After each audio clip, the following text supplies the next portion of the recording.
Sa isang malayong kagubatan sa kabundukan. Ang mga bundok na tila mga puno ay nagbibigay anino sa napakaberde na tubig. Sa kalangitan, dalawang helikopter ang umuugong habang lumilipad. Mula sa itaas, makikita ang mahabang ilog. Napaliko-liko sa gitna ng malawak na kagubatan. Si Ana ay nakaupo sa isa sa mga helikopter. Nakasuot ng espesyal na headset, nakatingin sa ibaba na may pagkamangha. Pagkatapos ay nagkrus siya ng braso. Lumingon sa katabi at sinumbatan si Yuzong. Naitago mo pala ang base sa ganito kalalim na lugar, ha? Binigyan kita ng napakaraming talento. Pero ni minsan hindi mo ako inanyayahang bumisita. Si Yuzong ay nakasuot din ng headset. Sumulyap siya at mahinahong sumagot. Sabi ni Confucius, ang mahusay magtago. Itinatago ang kanyang hukbo sa ilalim ng siyam na suso ng lupa. Para sa isang babaeng tulad mo, hindi mo ito maintindihan. Nang marinig ito, idinikit ni Ana ang hintuturo sa kanyang baba. Tinitigan si Yuzong ng may ibang tingin. Alam mo ba?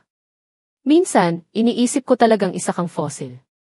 Malamig sa labas, mainit sa loob. Kung bumata ka lang, siguradong tipo kita. Nagulat, lumingon si Yuzong na may pandidiri. Ako'y likas na matigas ang buto. Baka hindi mo kayang nguyain. Ngunit, lumapit pa si Ana sa kanya, lalong nanunukso. Mukhang isa kang matigas na pagkain, ha? Gusto ko yan. Nasuklam si Yuzong at sinabing, may sakit ka na yata. Sa mga sandaling iyon, ang dalawang helikopter ay patuloy na lumilipad sa maaliwalas na kalangitan. Isang malakas na sigaw ang narinig, pilit na tinatabunan. Ang ingay ng mga elisin ng makina. Napakalalim naman ang taguan.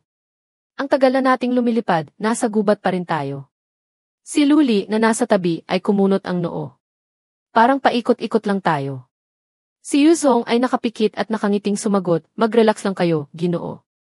Ito'y paraan lamang para manlinlang. Ang totoong base ay wala sa ibabaw. Para hindi makita ng iba. Nang marinig ito, nagsiyasat ang tingin ni Luli sa ibaba. Kasabay nito, idinagdag ni Yuzong. Kundi talagang nasa ilalim ng siyam na suso ng lupa.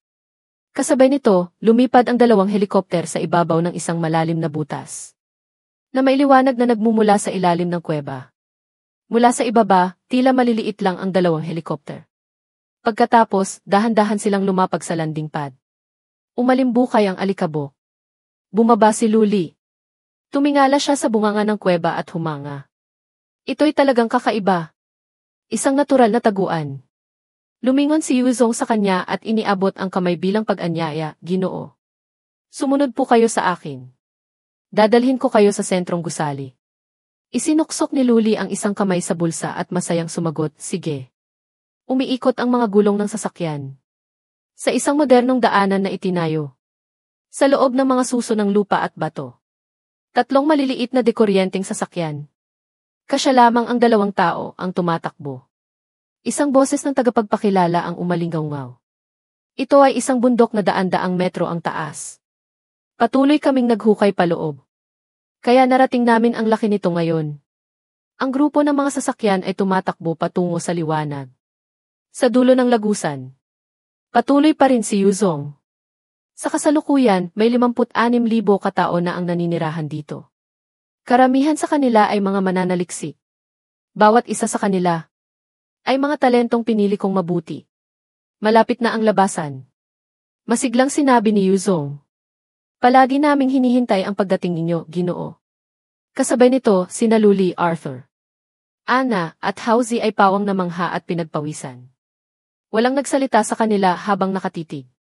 Sa kanilang harapan, naintindihan agad ni Yuzong at sinabi. Sa ngayon, ang laki ng lugar na ito ay katumbas na ng isang maliit na lungsod. Tunay nga, sa harap nila ay isang distrito. Na may maraming matataas na gusali. Mayroon ding mga skyscraper. Lahat ng bintana ay maliwanag. Kung hindi makikita ang kisam ng kuweba, marahil ay iisipin nilang pumasok sila sa isang lungsod. Sa labas, bumaba si Hauzi mula sa driver's seat ng isang sasakyan. At humanga, astig. May Chinatown pala dito. Si Arthur na nakatayo sa tabi ng sasakyan ay namangha rin, nakakabaliw. Habang si Luli tinitingnan ang mga nagliliwanag na singboard ng mga tindahan at kainan malapit. ay pinuri ang pagiging galante ni Yuzong. Ginaya ang Chinatown sa ilalim ng lupa. Bawat detalye di. Ang tanawing ito di. Talagang pinagbuhusan ng dugo ni Yuzong ito.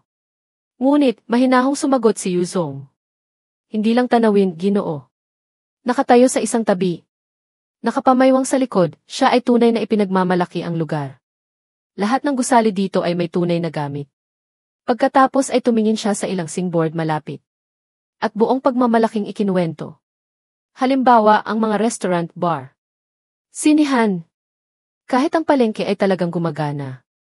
Ginawa ito para pangalagaan ang damdamin ng lahat. Lumingon si Luli sa kanya at pinuri, Disen. Kumpara sa isang hubad at malungkot na laboratorio. Ang ganitong kapaligiran na malapit sa realidad ay mas nagpapakalma sa mga tao. Magaling ang ginawa mo, Yuzong. Nang matanggap ang mga salitang ito mula kay Luli. Napapikit si Yuzong at bahagyang yumuko ng may kababaang loob. Salamat po sa papuri, Ginoo. Bigla. Isang boses ang narinig sa kanilang likuran. Na nagpalingon kina Luli at Yuzong. Dmitry Ivanovich Mendeleev. Isuot mo ng maayos ang salamin mo. Nagkamali ka na naman sa bilang. Hindi mo ba ako mapagbibigyan kahit kaunting merienda? Dalawang lalaki na nakauniforme na may name tag sa kaliwang dibdib. May bitbit na itim na bag ang nagtatalo. Sila ay si Mendeleev at si Andrew Marie Ampre. Si Mendeleev, na pinagsabihan, ay kinuyom ang kamao at tumayo ng tuwid. 3 beses ko nang binilang yan. 3 taon ka lang ang tanda mo sa akin. Senior Wolfred. Habang si Ampre ay mahinahong nagalit. Kino-question mo ba ang profesionalismo ng nakatatanda sa iyo? Ha, bastardo. Pagkatapos ay nagulat siya nang makita ang taong nakatayo sa harapan. Nagtaka si Luli, Jiten. Ang taong ito, di. Parang nakita ko na siya kung saan. Bigla, tila may naalala siya at nagpakita ng pagkabigla. Siya nga yung tao. Si Ampre ay nagpamaywang. Idinikit ang mukha sa mukha ni Luli. Na napaatras ng bahagya si Luli para umiwas. Habang si Mendeleev ay nakatayo sa likuran niya na puno ng tandang pananong. Kinakamot ni Ampre ang baba, nagtataka, ikaw hindi paano. Tumingin si Luli sa kanya, hindi maintindihan at nagsalita, ako. Bigla. Sumugod si Hauzi sa pagitan nila at humanda para protektahan. Ang kanyang amo, sumisigaw, hoy, ano nang ikaw? Sino ka ba? Naghahanap ka ba ng gulo? Kinailangang magsalita ni Luli, Hauzi, huwag kang padalos-dalos. Nang makita ito, lumapit si Yuzong kay Luli. At bumulong sa kanyang tenga. Ang ginoong ito ay si Andrew Marie Ampre. Simula nang tumanda, naging mahirap na siyang pakisamahan. Nang marinig ang pangalan, nagpakita ng pagkamangha si Luli. Ah, kaya pala sige Ampre. Hindi ko akalain na ganito na siya katanda. Si Ana, sa likuran ni Luli, ay tila nakilala na rin siya. Isang kamay sa baywang. Isang kamay na nakaturo sa bibig, masayang sinabi, sige Ampre. Noon, ako mismo ang nagdala sa kanya rito.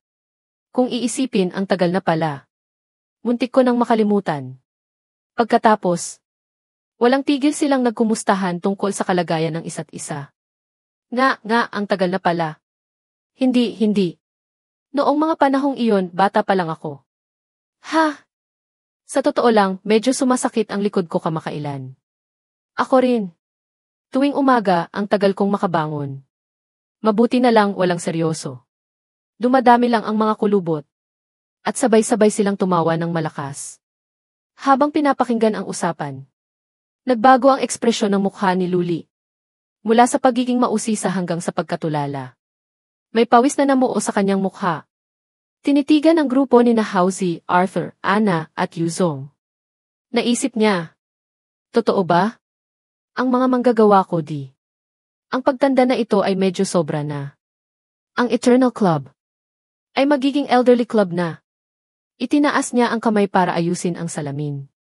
Mukhang oras na. Ang club ko ay kailangang pabatahin. Sinabi ni Andrew Marie Ampre kay Luli. Dito po tayo. Ang lugar ng ating pagpupulong ay nasa kabilang kanto. Siguradong magugulat ang lahat kapag nakita nila ang multo ninyo. Ginoo T. Sa tingin ko, mas nakakagulat kayo, malamig na sagot ni Luli. Sinabi ko na, hindi ako multo. Tawagin mo akong Emielu. Narinig ito ng lalaki at ngumiti lang, ahaha. Pasensya na, pasensya na. Ang mga lumang kaisipan ay hindi agad nababago. Hindi na ito pinansin ni Luli. Lumingon siya at tinanong ang iba. Kayo naman? Mukhang nakaka-adapt pa naman kayo, hindi ba? Tila normal lang sa lahat ang issue. Bawat isa ay may gustong gawin para sa sarili. Si Stephen Han ay nag-inat at nagsabi. Nagsisimula na akong mamiss ang aking racehorse. Si Ana naman, gusto ko lang magpalit agad ng damit. Si Yuzong ay ibang bagay ang napansin. Gumwapo na ang balbas. At panghuli si Arthur. Hindi rin naiiba. Kaya kong ubusin ang pinakamatapang na alak doon. Sa isang medyo tahimik na silid, kung saan ang mga lalaking napaka-formal manamit, ay nakaupo, umiinom ng alak at nagkukwentuhan. Biglang may nagtulak ng pinto para pumasok. Lahat ng tumingin ay tila nagtataka. Iyon pala ay si Ampre. Masigla siyang nagsalita ng malakas. Mga kasamahan, ang time merchant na nangako sa atin ay dumating na para tuparin ang kanyang pangako. Kabaligtaran ng kanyang kasiglahan. Ang buong silid ay tumahimik na parang walang tao. May ilan pang ang tumingin sa kanya na hindi makapaniwala. Pagkatapos ay tinanong nila ang binata. Sino ang hinahanap ninyo? Saang departamento ka? Nasa loob ito ng bar. Iyon pala, hindi nila nakilala si Ampre. Dahil malaki ang ipinagbago ng kanyang hitsura, mas bata. Kaya naman, nahihiya siyang nagpaliwanag, ako si Ampre. Bumata ako. Tingnan niyo ang badge ko. Nang makita ito, tumahimik sandali ang mga lalaki at saka humagalpak ng tawa. Sinabi nila, si matandang Ampre na iyon, naghanap pa ng bata para pumunta dito. Tinanong pa nila ang binata, hindi mo pa ba alam? Ang time merchant ay sabi-sabi lang. Walang sinuman ang talagang nakakita sa matandang iyon. Narinig ito ni Ampre at natigilan din. Hindi pa niya alam kung paano sila kukumbinsihin. Nang may boses na umalingaw-ngaw. Ito ang lugar ng pagpupulong ng ating mga pangunahing miyembro. Tama ba? Iyon pala ay si Luli. Mahinahon niyang itinulak ang salamin sa ilong. Lahat ng magagandang ideya sa siyensya ay dito ipinapanganak. Hindi ko akalain na nasa gitna pala ito ng isang bar. Si Yuzong, na nakatayo sa tabi, ay nagpatuloy. Sayang nga lang, hindi mapipigilan ng panahon ang pagtanda. May ilang matatanda na bingi at malabo na ang mata. Kahit mag-usap pa sila, tungkol lang din sa kalusugan. Nang marinig ito, umisi si Luli. It said, kaya nga. Tamang-tama ang dating ko. Pagkatapos ay ginamit niya ang kanyang kapangyarihan. Inilabas ang gintong relo. Ang mga tauhan ng bar ay natakot at hindi nakapagsalita. Pagkatapos ay inihagis niya ang kumikinang na relo. Sa lugar kung saan sila nakatayo, isang mahiwagang gintong liwanag ang kumalat sa buong silid. Huminga ng malalim si Luli na may kasiyahan tapos na. Ang mga tauhan ng bar na kanina ay mga matatanda, ay biglang naging mga kabataan. Nang makita ang kanilang mga katawan na bumalik sa pagiging bata at malakas, lahat sila ay labis na nagulat. Ang katawan ko. Anong nangyari? Diyos ko. Bumata ako. Biglang may nagsalita, ang tagal naming naghintay. Sa wakas, dumating din kayo, pinakamataas na mangkukulam ng oras. Iyon pala ay sinabi ng isang tauhan na nakaupo sa sofa. Ang oras ay tila may espesyal na pagtingin sa inyo. Ang mukha ninyo ay hindi talaga tumatanda. Tumingin si Luli at ngumiti. Mukhang bata ka na rin ngayon. Pagkatapos ay binanggit niya ang isang pangalan, Tesla. Iyon ang pangalan ng lalaking iyon. Hindi pa nakakasagot si Tesla sa sinabi ni Luli. Nang bigla siyang makakita ng isang pamilyar na anyo sa likuran. Ni Luli, si Arthur pala. Na natulala at nagulat nang makita si Tesla. Ang dalawang matalik na magkaibigan ay nagkita muli na mailabis na kagalakan. Nagkamayan sila. Tesla. Ang tagal nating hindi nagkita. Arthur, kaibigan ko. Ang tagal na. Mukhang bata ka nga talaga. Ikaw rin, napakabata. Dalawang bantay na nakatayo sa likuran ang nakasaksi sa tagpong ito. Ang babaeng bantay ay humihikbi at nagsabi. Ang dalawang magkapatid na ito, sa wakas nagkita rin. Huhuhu. Ngunit ang lalaking bantay sa tabi niya ay hindi sang-ayon. Pero bakit parang ang babaw ng mga sinasabi nila? Sa mga sandaling ito, si Arthur ay umiiyak. dahil sa kaligayahan na makita muli ang kanyang kapatid. Nagpasalamat siya kay Emelu. Ngayon ang pinakamasayang araw sa buhay ko. Sabik na akong ipakita sa inyo ang resulta ng aking pananaliksik. Natutuwa rin si Luli, mabuti, napakabuti. Pero kailangan ba nating nakatayo lang dito habang nag-uusap? Makalipas ang ilang sandali, ang mga tauhan ng bar ay nakapaligid kay Luli. Nakikinig sa kanyang sinasabi tungkol sa siyensya. May nagtanong sila. Ang miniature world na iyon, anong teknolohiya iyon? Nakaupo si Luli na nakadekwatro at ipinaliwanag ng detalyado. Sa kasalukuyan, ang miniature world no isa, na pinamumunuan ng aking mga tsinong siyentipiko, ay umabot na sa panahon ng rebolusyong industrial. Sa madaling salita, ito ay isang bagong mundo na nilikha gamit ang aking time acceleration. Ngunit sa huli, ito ang unang henerasyon ng produkto. Dahil sa napakalaking trabaho nakasunod nito, hindi pa naipapanganak ang mga bagong teknolohiya. Ang mga kaalamang ipinahayag niya ay nagpanlaki ng mga mata ng lahat sa pagkamangha. Si Tesla, na kanina pa nakikinig ng mabuti, ay nagbago ang ekspresyon mula sa pagkamangha patungo sa isang emosyon na nagpangiti sa kanya at sinabi, Ginoo, lahat ng kasamahan dito ay marahil makakatulong ng kaunti. Seryosong sinabi ni Luli ng diretsyo. Kayo, syempre, maaari. Ngunit iyon ay sa ganap na bagong world no dalawa. Nang marinig ang apat na salitang world no dalawa, lahat ay nagulat. Ang mga tauhan ay nag-alinlangan gamit ang time acceleration para mag-evolve mula sa pinakapangunahing estado. Diyos ko! Sinabi ni Ginoo na mayroon ng matagumpay na kaso. Gusto ko talagang makita ito mismo. Mayroon ding nag-isip na ito ay isang bagong pagkakataon. Hindi kaya pwedeng mag-alaga ng mga bagong species dito. Kung gayon, ang world no dalawa ay tayo ang gagawa. Sa mga sandaling ito, nagsalita si Luli, mga Ginoo. Ang paglikha ng bagong mundo ay napakakomplikado. Sa ngayon, hindi kailangang magmadali. Pagkatapos ay sinabi niya, Peng Hao, dalhin mo ang isang folder ng mga papeles. Habang ipinapahayag ang kanyang nais.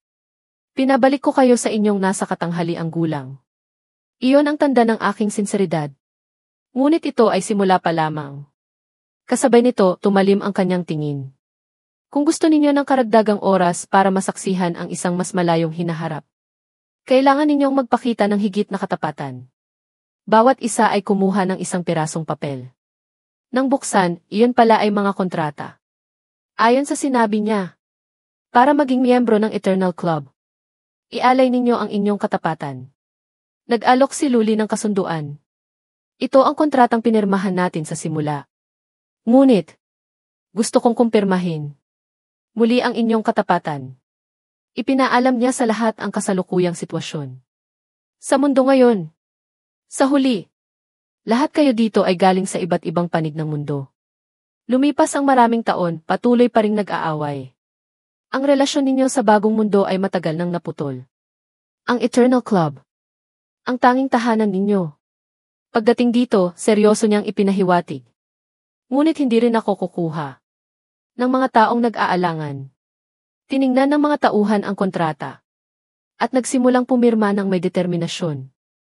Walang dapat ipag-alinlangan. Nagustuhan ko na ang pakiramdam na manatili dito. Nakatuon sa pananaliksik. Kahit si Tesla ay hawak ang pirmadong kontrata ng may determinasyon. Kahit gaano pa katagal manatili, hindi ako magsasawa. Isa pang tauhan ang masayang nagsabi. Tapos na rin ang sa akin. Haha! Sa totoo lang, gustong-gusto kong nakikipagtalakayan kasama ang mga kapatid. Nang makita ang kanilang mga kasamahan na pumirma na, ang mga nag-aalangan na natitira ay sumang-ayon din. Agad at pumirma. Naging napakaingay ng buong silid. Nasaan ang ballpen ko? Meron ako. Tapos na rin ako. Ako rin. Pagkatapos kong pumirma, parang bumata pa ako ng kaunti. Nang lumapit si Tesla at umupo sa tabi ni Luli, nagtanong siya. Kung gayon ang susunod na hakbang, dapat na nating tingnan ang miniature world. Tama ba? Nang makita ang sigasig at dedikasyon ni Tesla sa pananaliksik, na hindi nagbabago, tumango si Luli bilang pagsang-ayon. CJ, mga siyentipiko sa mundo di. Sa mansyon ni Vin. Si Elder Vin ay hawak ang telepono. Ang abiso ng Eternal Club. Sa screen ay patuloy na nagpapakita ng bilang ng mga sumasali. Numero 88 ay sumali na. Numero 89 ay sumali na. Numero 90 ay sumali na. Numero 91 ay sumali na. Sa ibaba, ang kalahok na numero 63 ay tila medyo takot. Anong sitwasyon ang bagay sa akin dito? Agad na sumunod ang abiso ng susunod na kalahok. Nagtanong si numero 63. Ito ay... Si Patriarch Kong, na nakatayo sa tabi, ay nagtanong, pang-ilan na? Malalim na nag-isip si Elder Vin at sumagot. Pang-12. Si Patriarch Kong ay tila hindi makapaniwala sa narinig. 12? Epekto ba iyan ng isang tasa ng kape? Si Elder Vin ay nagtaka lang. Ano kaya talaga ang ginagawa ni Enelu? Agad na may nagmensahe na naman sa grupo. Numero 88, mga Ginoo, pinabalik ako. Numero 89, ako rin. Kung kailangan niyo ng kasama, kontakin niyo ang sekretarya ko. May private plane ako. Habang ang isang lumang miyembro ay tila naghihinala. Lumang miyembro, lahat ba sila miyembro natin? Akala ko nagbukas na ng pinto ang club para sa mga tagalabas. Nang makita ito ni Patriarch Kong, naghinuha siya. Batay sa ganitong takbo. Kapag sumali ako, ang ranggo ko siguro ay nasa pinakababa na. Ngunit hindi ito pinansin ni Elder Vin. Huwag kayong maingay. Sumunod ay isang hindi gaanong magandang palitan sa pagitan ng mga bago at lumang miyembro. Ang mga bagong miyembro ay laging nagpapakita ng pakikisama. Bagong miyembro, nag-aral ako ng Chinese para dito. Agad na sumunod ang serye ng hindi magagandang salita mula sa mga luma. Lumang miyembro 1, mukhang mahaba pa ang pagsasamantala sa iyo. Lumang miyembro 2, ang landas ng lintik na to. Lumang miyembro 3, hindi ba pwedeng magbiruan ng pribado? Nag-aaral ako. Lumang miyembro 4, hindi mo ba iset? Pagkatapos, nagtanong si numero 123 kay numero 89, kailan ka aalis? Sumagot ang isa. Numero 89, bukas ng umaga. Agad na nag-alok ang kausap. Numero 123, pwede tayong magsabay. Sumang-ayon ang babae, numero 89, okay. Ipadadala ko sa iyo ang address. Nag-suggest ng sasakyan ang lalaki. Numero 123, pero ayoko ng eroplano. Ang barko ko, pwede. Hindi pumayag si numero 89 sa pagkakataong ito. Numero 89, pinapatawag tayo ni Ginoo. Siguradong may mahalagang bagay. Masyadong mabagal ang barko. Nang makita ang palitan ng dalawa, umisi si Elder Vin. Ang demonyong ito, napakadaldal nga naman. Pero tama siya, mabagal talaga ang barko. Agad na nagmensahe ulit si numero 89. Numero 89, gusto mo ba talagang maglaro sa tubig? Pwede kitang ihanda ng isang batya. O kaya ilumangway ka papuntang China.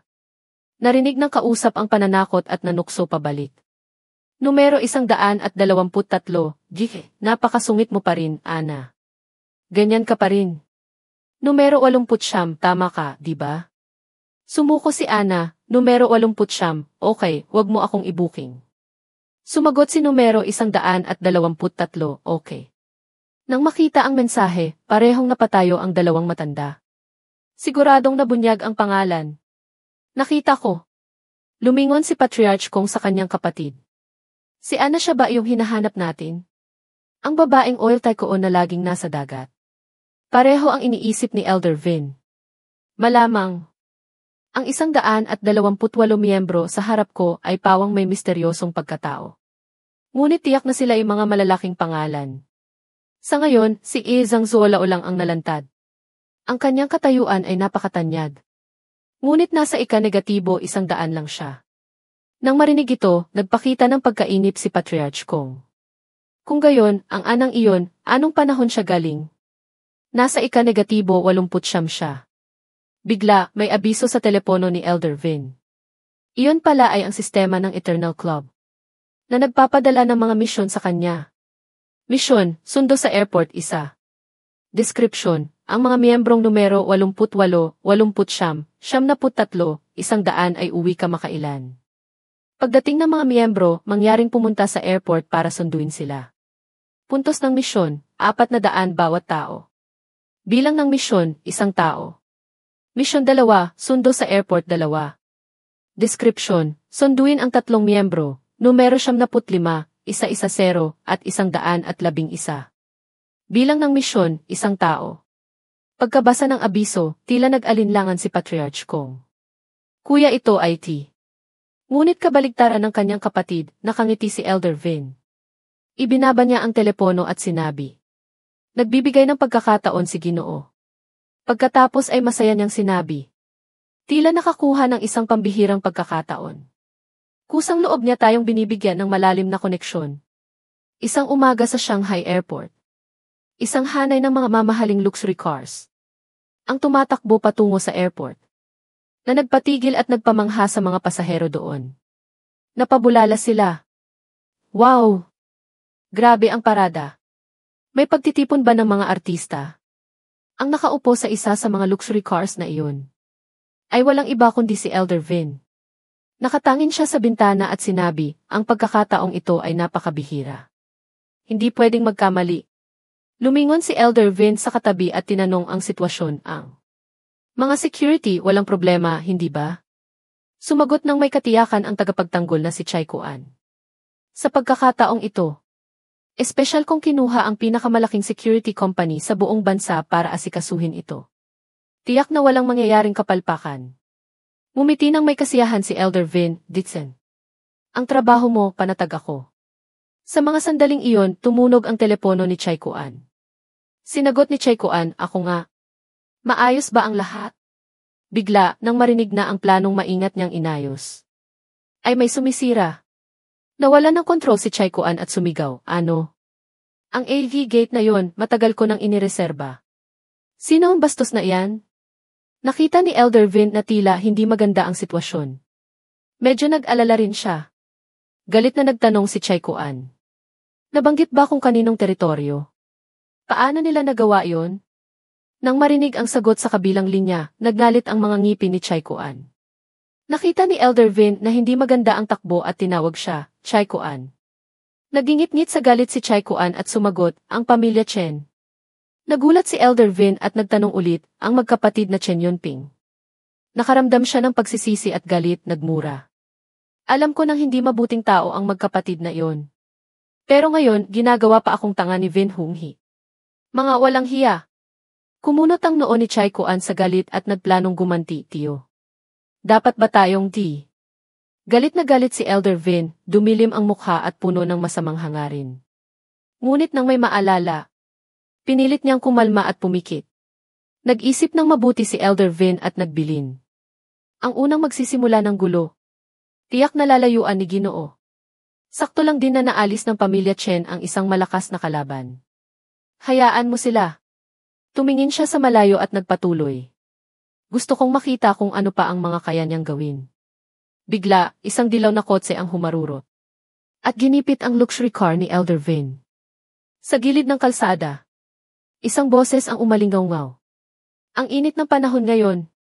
Gusto ko tuloy ng isang mangkok ng malamig na noodles sa yanbian. Natakot sina Elder Vin at Chai Kuan sa loob ng kotse. At napatingin sa direksyon ng boses. Isang lalaki, ang driver, ang bumaba mula sa kotse. At lumapit sa bintana ng kotse ni Elder Vin. Nagtanong siya, Elder Vin. Mukhang maganda pa rin ang kutis niyo, ah? Nagbibigay-pugay po ang nakababata sa inyo. Ngumiti si Elder Vin at sumagot, salamat sa biyaya ni M.Lu. Nakahihinga pa naman ako. Si Chai Kuan na katabi niya ay hindi maiwasang mag-ingat. At masamang tumingin sa lalaki. Nagkrus ng braso ang lalaki at sinabi, tungkol naman sa inyo. Kayo ang unang nakakuha ng misyon. Isang binatang tulad ko. Hindi kasing bilis kumilos tulad ninyo. Talagang napakagaling ninyo. Inakala ng lalaki na. Siguradong doble ang kinita niyo sa panahong ito. Ngumiti si Elder Vin na may pahiwatig at sumagot. Hindi na rin maikli ang panahon mo sa club. Dapat alam mo na. Ang makuha ang misyong ito ay parang pagkuha ng elixir. Itinaas niya ang hinliliit at iwinagayway ito ng nanunukso. Kung hindi mo makuha, syempre, mapapanganga ka na lang. Sakto namang may tumawag mula sa likuran nilang tatlo. Mga Ginoo, pinaghintay ko kayo. Isang grupo ng tao ang lumapit sa kanila. Isang matandang lalaki ang nag-abot ng kamay para ipakilala. Dito po kayo sa daan na ito. Biglang napansin ni Chai Kuan ang babaeng blonde at ang lalaking katabi nito. Nagulat siyang napabulalas, itong mga tao. Puno ng pagtataka, lumingon si Chai Kuan kay Elder Vin. Hindi ba masyadong bata sila? Sigurado ka bang sila yon? Narinig ito ni Elder Vin at lumingon na medyo nainis, sumagot. Maging parang bola ka nga. Kung ano ang sinabi ni Emielu na gawin natin. Sundin mo lang. Hindi nag-atubili si Chai Kuan at agad na sumunod, opo. Naiintindihan ko na po. Pagkasabi nito, sumulyap siya sa lalaking may mahabang buhok. Na mukhang masigasig. Biglang naalala kung sabagay sa mga ginoong ito. May isang kamukhang kamukha ng tao. Nakontak natin noon. Nagkalkula si Elder Vin. Kung talagang siya nga yon. Pinapatunayan nito na hindi lang pinahaba ni Ginoo ang kanilang buhay. Isang ideya ang pumasok sa isip niya. Lalong nagulat si Elder Vin. At pinabata pa sila. Ang lalaking may mahabang buhok na napansin ni Elder Vin kanina. Ay inanyayahan silang dalawa sa sasakyan. Ang konvoy na maghahatid sa inyo ay narito. Si Elder Vin ay nag-iisip pa rin. Kung ako rin ay makakatanggap ng ganitong biyaya. Magiging katulad din kaya nila ako. Ang lalaking may mahabang buhok ay nakatitig kay Elder Vin. Marahil ay nakilala na niya ito. Lumapit siya at masayang bumati. Hindi ba't ikaw ang apo ni Vin Chai Trong? Natatandaan mo pa ba ako, matanda? Natigilan si Elder Vin nang makilala siya at agad na nagtanong pabalik. Senior numero 88? Kayo. Kayo ang landlord. Humalakhak ang lalaking may mahabang buhok. Nang malaman na nakilala siya ni Elder Vin. Walang tigil siyang pumuri. Haha. Magaling ang memorya mo. Tulad na ninuno mo, isang tingin lang tanda agad. Hindi makapaniwala si Elder Vin sa nakikita. Nagulat na naisip pabalik. Ang ninuno ng aking biyenan siya nga talaga yon. Hindi pa tapos magulat si Elder Vin. Nagtanong, Senior, ilang taon na po kayo? Umisi ang lalaki at sumagot. Lahat ito ay gantimpala ni Emielu. Sino pa ba ang makakaalala? Masyadong matagal na kaya nakalimutan ko na. Nang marinig ni Elder Vin ang sagot, natulala siya. Nag-isip. Kung gayon, masasabing isa nga siyang matandang halimaw. Habang si Elder Vin ay nakikipag-usap sa lalaking. May mahabang buhok, komportable ang usapan nila. Ah, tama. Haha. Ang driver kanina ay nakita ito at sumilip sa kanila. Nagulat siya, tinakpan ang bibig. Namutla at na-shock, naisip. Ano to? Ang bigating ito, kilala pala si matandang Vin. Sa napakagandang mansyon ni Luli. Kung saan din nag-operate ang kanyang Eternal Club. May 3 bantay na naghihintay sa harap ng pinto. Isang kalbong bantay ang nagrereklamo sa lamig, hay naku. Nagtataka siyang lumingon at nagtanong. Kay Tang Zaorui nakatabi, matandang Tang. Ang darating ngayon, ano ang kanilang pinagmulan? Tumingin siya sa likod ni Luli. Na naghihintay din sa kanila. Humanga siya. Kahit si Ginoo ay personal na lumabas para sumalubong. Mula noon hanggang ngayon, ito ang unang beses. Sumagot si Tang Zaorui. Ang sabi, ilang eksperto. At iskolar mula sa base sa ibang bansa. Ang iba, hindi ko na alam. Sa totoo lang, siya rin ay mausisa tungkol sa mga espesyal na bisitang ito. Ang kalbong bantay ay muling nagreklamo ng may pagkabagot. Ano? Mga eksperto, iskolar. Wala pa akong nakitang ganyan. Ang bantay sa gate. Nang makita ang konvoy na dumating, ay malakas na nag-anunsyo. Ginoo, nakikita na ang konvoy. Umiti si Luli ng may kasiyahan. Marahil ay sabik din siyang naghihintay. Sa pagdating ng mga bisitang ito. Nag-utos, napakabuti. Buksan ang pinto. Agad na sumunod ang bantay sa gate, opo. Nang bumukas ang pinto. Ang mga luxury cars ay nagsimulang pumasok sa lugar ng lobby. Ang kalbong bantay kanina ay nanonood din. Nagsalita, dumating na. Si Tang Zaorui ay masigla ring. Nanood sa mga sasakyang pumapasok. Maraming sasakyan ang pumapasok. Marahil ay marami ring espesyal na bisita sa loob. Ang driver ng dilaw na kotse. Kanina ang nanguna sa konvoy. Bumaba siya agad at bumati, matagal na tayong hindi nagkikita, Jin-elu. Natapos ko na ang misyon na ihatid sila dito. Hindi nagustuhan ng kalbong bantay ang mayabang na itsura ng driver na iyon. Hinuhusgahan niya ito. Ang misyon Kiarvi, 3 ay malinaw na ilan lang. Nakakahiya na siya pa ang nanguna sa convoy. Pinuri ni Luli ang driver, Jason, magaling ang ginawa mo.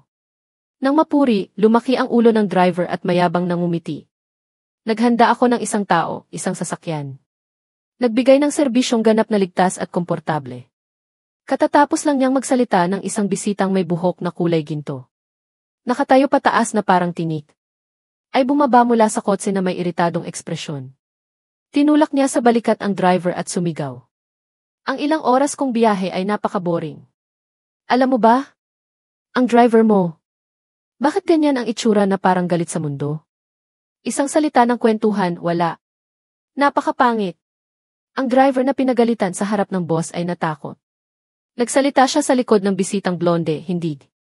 Hindi pa siya tapos magsalita. Ang bisita ay galit na mabilis na umalis. Sumigaw pa ng ilang beses para mailabas ang inis, ayoko sa iyo. Paalam. Hindi. Hindi na tayo magkikita kailanman. Ang bisitang blonde ay padabog na pumasok sa lugar ng club. Hindi pa rin tapos ang galit. Sinabi kay Luli, boss, papasok na ako muna. Nahihilo ako sa biyahe. Ang pamangkin na yon, hindi talaga marunong magmaneho. Medyo nag-alala rin si Luli at sumagot, sige. Ang kalbong bantay na nakasaksi nito ay nasa isang tabi at nanunuya. Kay Tang Zaorui. Tingnan mo. Ang daming kakatwang tao. Ang ayos ng buhok, parang medyo siga. Nagsimula na naman siyang manghusga ang mga hinahanap ni Ginoo kung sino-sino lang. Bigla, isang susunod na bisita ang nagpaisip sa kanya ulit. Wow! Isang batang lalaki, mga nasa edad na 12. Mukhang napaka-estudyante ang bumaba mula sa kotse. Hindi maiwasang matigilan ng kalbong bantay na isip. Teka! Sino ng batang to? Ganito masyadong bata naman to. Lesat pero medyo familiar din ni. Nang maramdaman niyang nag-iisa siyang nanunuya. Lumingon siya kay Anthony na napakatahimik. Nagtaka siya at nagtanong, Anthony. Bakit ang bait mo yata ngayon? Hindi ka ba mausisa? Ang bantay na si Anthony ay sumagot ng walang pagmamadali. Malalaman din natin. Bakit magmamadali pa? Mag-relax ka lang. Pagkasabi nito, tumalikod siya na mukhang napakaangas.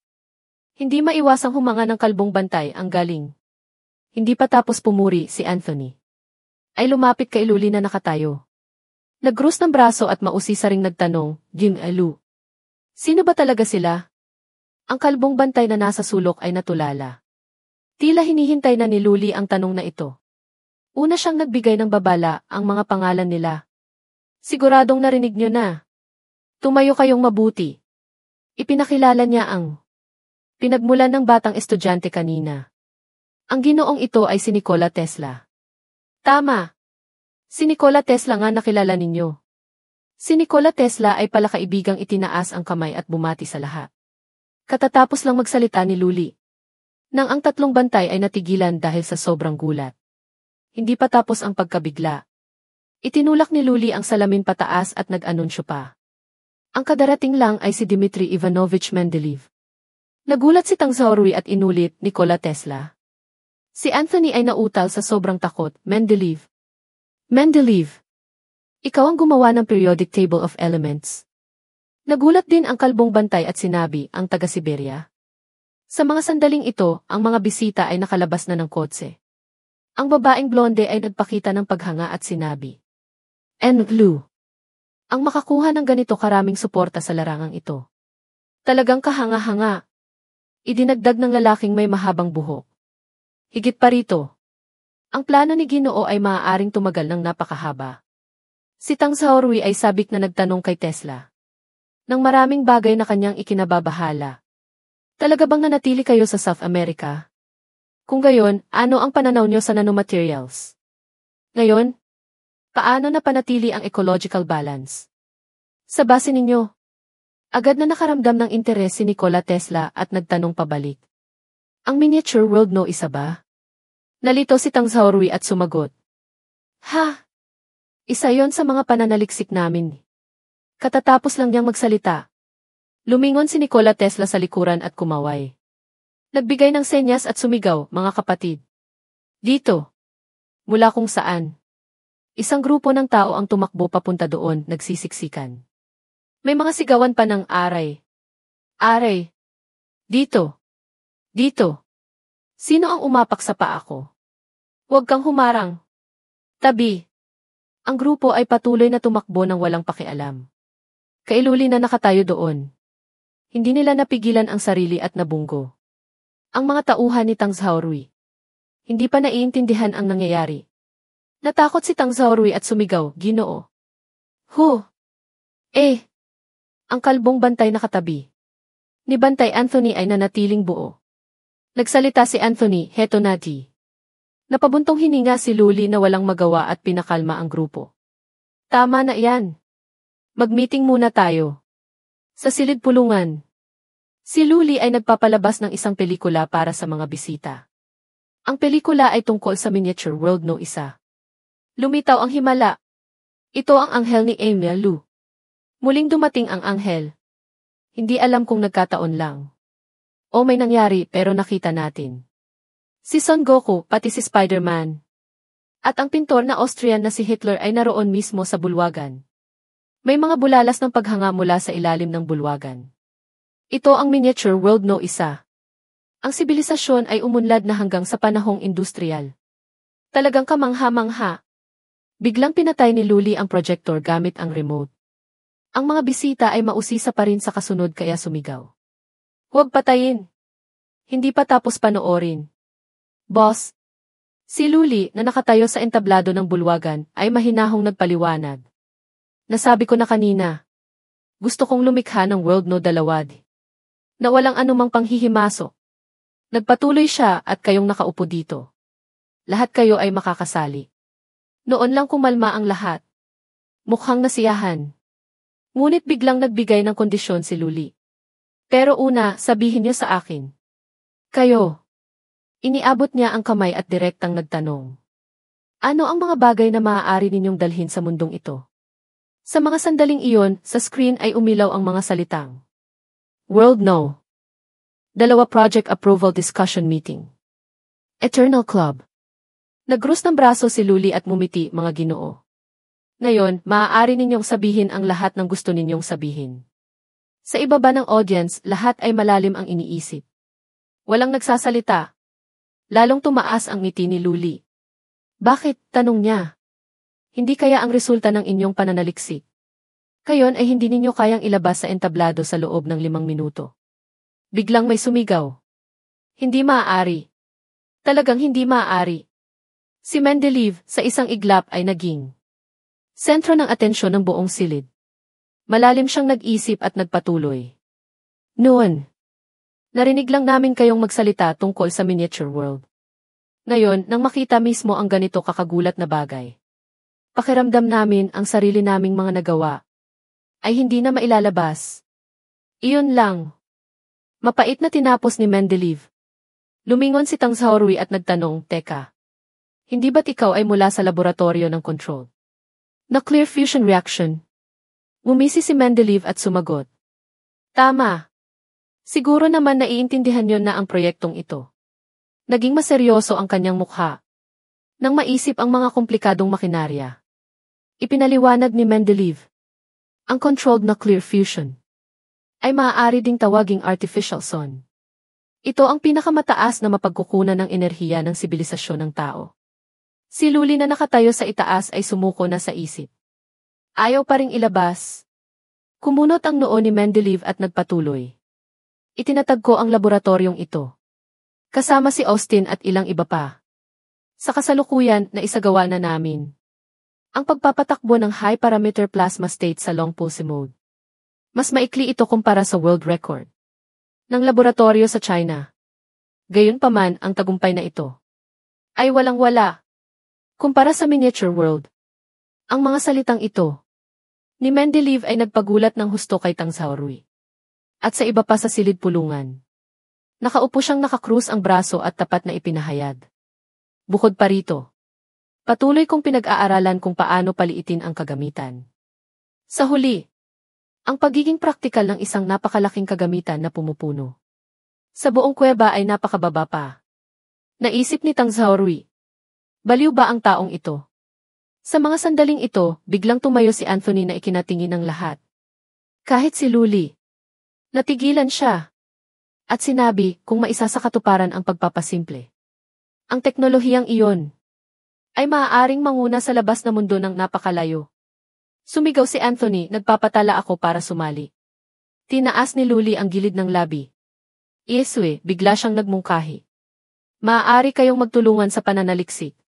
Kung paano ilalapat ang teknolohiyang ito sa world. No, dalawa. Halimbawa, isang tunay na artipisyal na araw, ano sa tingin ninyo? Ang kanyang sinabi ay nagbigay ng ideya. Kina Mendeleev. At sa lalaking may brown na buhok. Komportableng nagsalita si Luli. Ang mundong ginaya natin noon ay isang limitadong lupain lamang. Ngunit nang makita ang resulta ng inyong pananaliksik, nagkaroon ako ng bagong ideya. Isinuksok niya ang dalawang kamay sa bulsa at idineklara, sa pagkakataong ito. Lilikha tayo ng isang bagong universo mula sa isang planeta. Lahat ay natigilan at napatingin kay Luli sa loob ng audience. Naging maingay ang talakayan. Universo. Ito'y parang paglikha na. Paano gagayahin ang radiation ng maliit na universo? Ang mga elementong chemical sa universo. Maaari bang minahin at ipalit sa mga nasa Earth? Napakakahalaga. Napakakahalaga. Tumango rin si Ampre at sinabi.